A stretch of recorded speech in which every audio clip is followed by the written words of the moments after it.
welcome to the final episode of Life on the Edge for 2021. In this episode, I decided to do something a little different. So I'm talking to my colleague, Ben Ward, who is a senior SE on our enterprise team. And in this episode, we talk about digital employee experience and how it's become a vital metric for measuring the satisfaction from an end user. I really hope you enjoy the episode. Thank you for all your support through 2021. I wish you all the best for the Christmas and the New Year. And I hope to see you all back listening and watching in 2022. Thank you so much. Take care. Hi, everyone. Welcome to episode 5 of Life on the Edge. This month's a little bit different. We have an external speaker. Instead, I'm speaking to my colleague, Ben Ward. Hi, Ben. How are you? Hey there, James. Not bad at all, thank you. How about you? Good.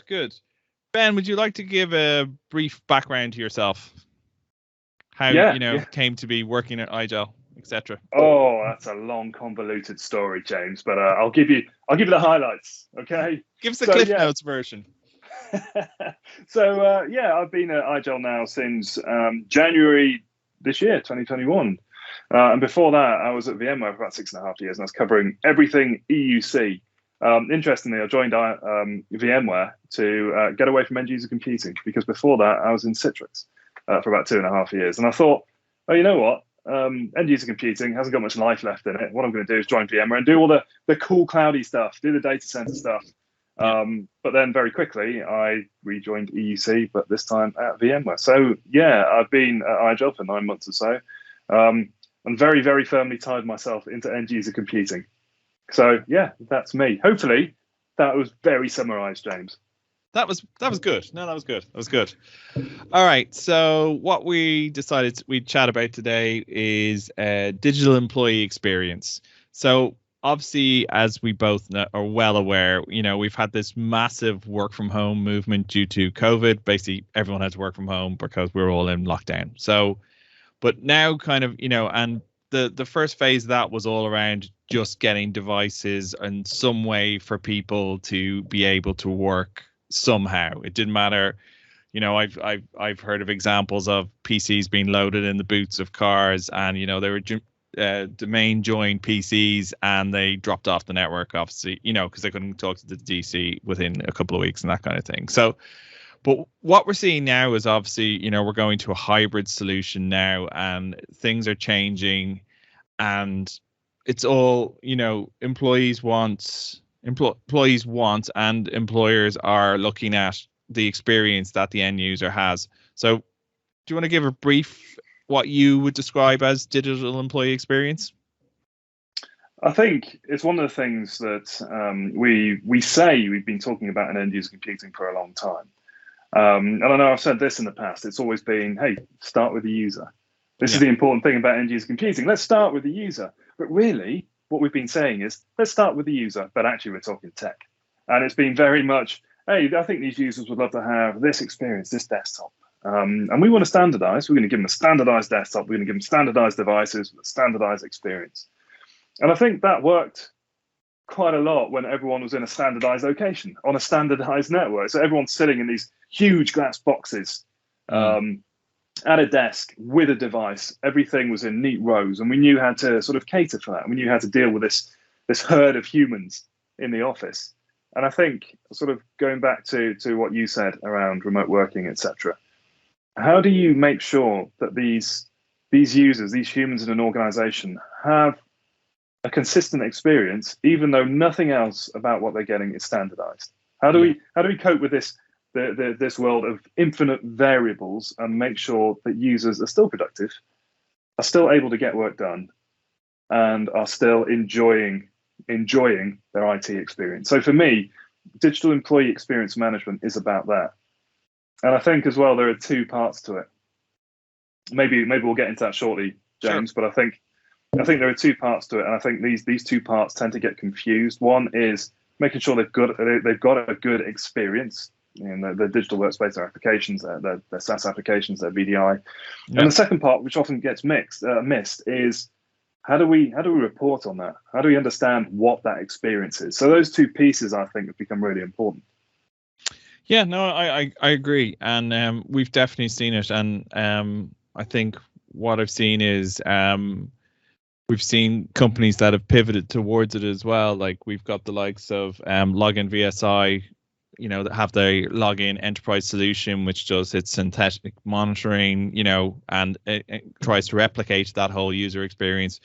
Obviously, we've seen Control Up with Edge and Remote DX, and I think Lakeside have done some stuff as well. So we've seen all these companies kind of pivot to this whole digital employee experience. And in a very short space of time, because Control Up solution was only launched like 2 months ago at this stage, July, I think, if I remember correctly. So yeah, so we've seen this massive pivot, and it's become a metric that employers are actually measuring now, as opposed to, in the past, I know previously I would have done some testing around user load, etc., for a Zen app server or something like that. But did I go and get a user to say, here's your desktop, test it and see the icons, and do you like the look and feel of it and all that kind of stuff? No, not really. No, it was all about scale, etc. Exactly. And I think what we're seeing now, and it's interesting you mentioned sort of Control Up and Lakeside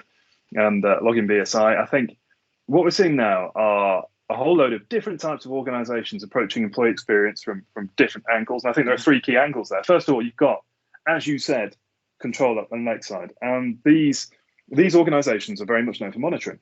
Yes. They're known for monitoring, they're known for analytics. And we're seeing these organizations start to say, hey, we've already got the tools to be able to understand employee experience. All we've got to do really is maybe take a little bit extra telemetry and then build dashboards around employee experience. And that's a very, very valid approach.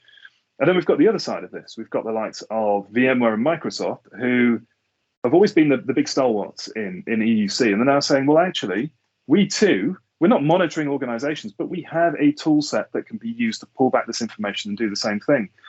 And I think the third one that we're seeing, and this is one that really gets me excited, is we get people, we've got organizations coming from a third sort of angle, and that's a sort of an occupational psychology perspective, which is understanding human behaviors. And so we've got those organizations. Oh, a bit like Flexible. Saying, exactly. Yeah. These organizations coming in and saying, well, we've always sort of focused on humans, but now we have a way to productize that and understand human behavior as they're interacting with technology. So we've got these three different types of organizations all coming together with one goal in mind, and that goal is to understand how humans interface with technology. And that's what EUC should have been right from the start. But no one was mature enough. Nobody had the right technology stack.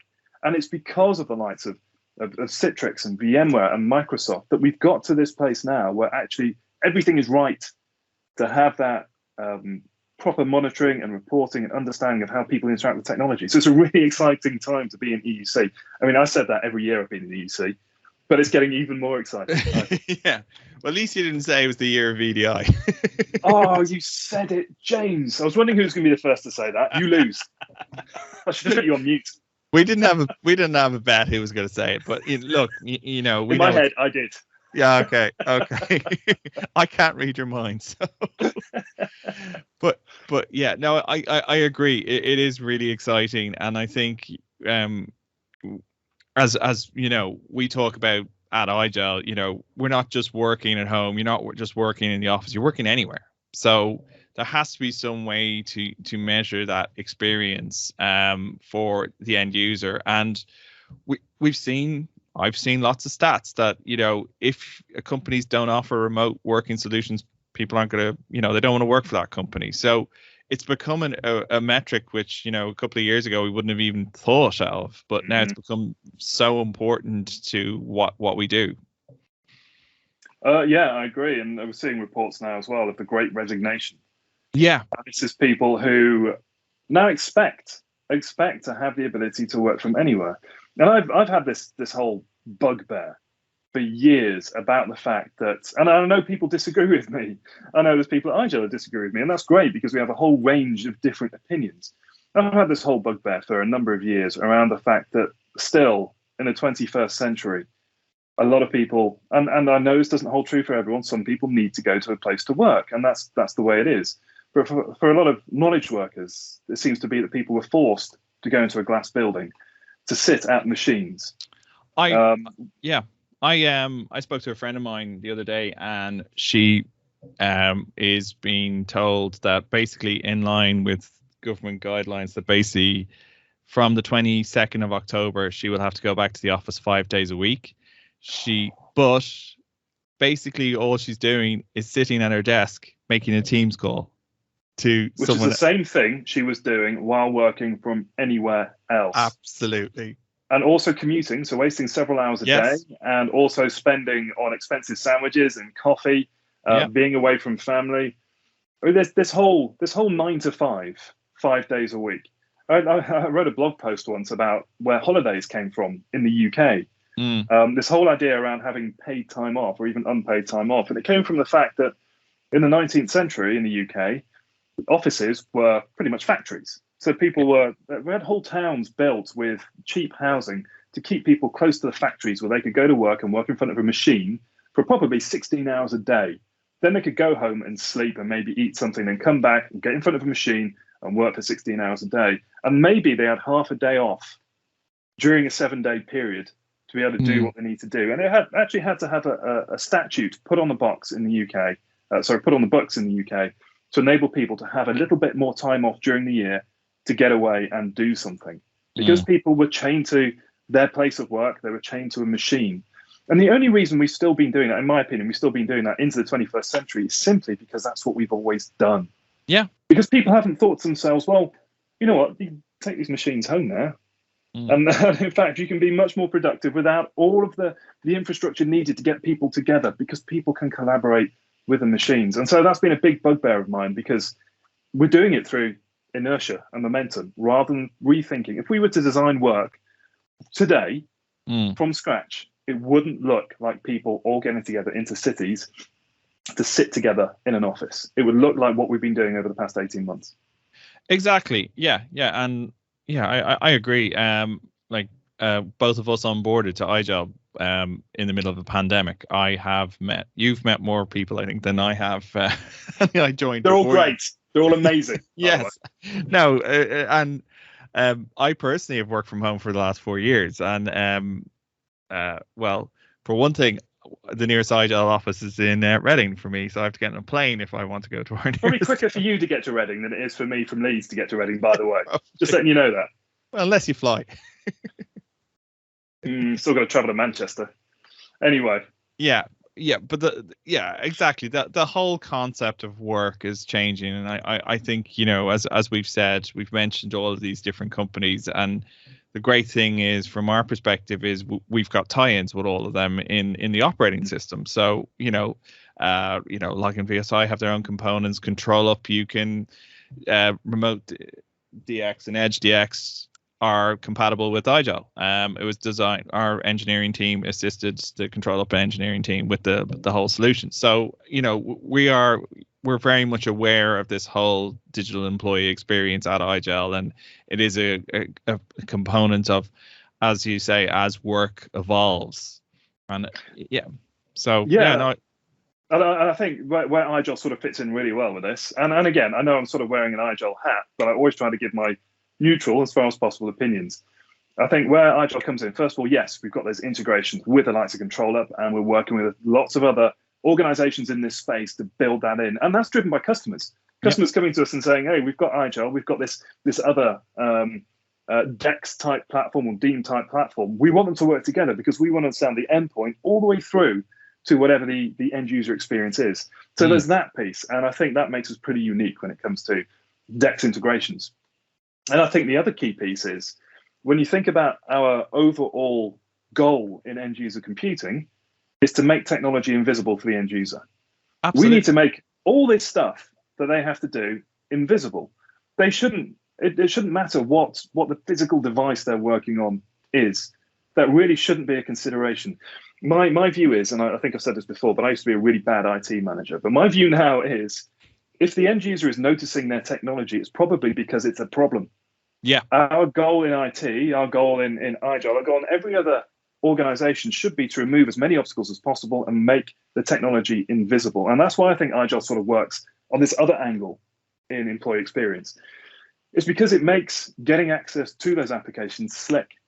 Yeah. It makes it easy. It removes all those different bells and whistles. Maybe you get something like a Windows operating system on the endpoint. You need to maybe boot the thing up. You've then got to log in. You've then got to navigate to wherever your workspace is, get into your workspace. With IGEL, your workspace is just presented to you. It becomes another step in removing complexity from the end user. So we've got this integration with the DEX providers. And then we've also got this piece where we're making technology invisible to the end user so they can just get stuff done. So I think, again, we're unique when it comes to employee experience because we cover both of these angles and we make it easy to get access to the workspace.